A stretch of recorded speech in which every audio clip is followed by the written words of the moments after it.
Au lendemain de la décision de la Cour pénale internationale d'assouplir les conditions de mise en liberté de Laurent Gbagbo et Charles Blé Goudé, les partisans de l'ancien chef d'État ont salué ce vendredi ces nouvelles décisions qu'ils qualifient d'historiques. Salif Alekwe, Aruna Zeba.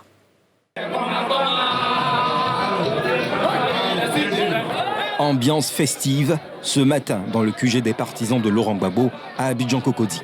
Pour cause, l'on salue et célèbre les dernières décisions de la Chambre d'appel de la Cour pénale internationale qui a modifié jeudi les conditions de mise en liberté de l'ancien président ivoirien et de l'un de ses fidèles lieutenants, Charles Blé Goudé, co-accusé dans le cadre du procès de la crise post-électorale de 2010 en Côte d'Ivoire qui s'est tenu à La Haye, aux Pays-Bas. Assouadou, qui dirige la dissidence du Front populaire ivoirien FPI, resté fidèle à son fondateur Laurent Gbagbo face à la presse et à de nombreux militants, ce vendredi se félicite de cette décision.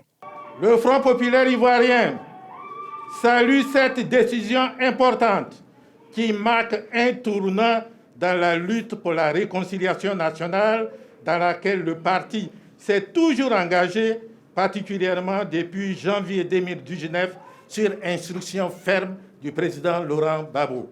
Pour l'ancien ministre sous Laurent Gbagbo, cette nouvelle donne est une opportunité pour la Côte d'Ivoire d'amorcer une nouvelle dynamique, celle de la réconciliation dans laquelle son parti s'est inscrit, d'où son appel aux tenants du pouvoir. Le Front populaire ivoirien lance un appel solennel au président Alassane Ouattara, au gouvernement et au RHDP unifié afin qu'ils saisissent cette opportunité historique pour créer les conditions d'un véritable dialogue républicain en vue de la paix et de la cohésion nationale.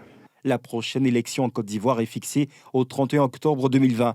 La frange du FPI, baptisée GOR, Gbagbo ou rien, qui avait boycotté toutes les élections depuis le transfèrement de leur leader à La Haye, a appelé mardi dernier ses militants à une forte mobilisation.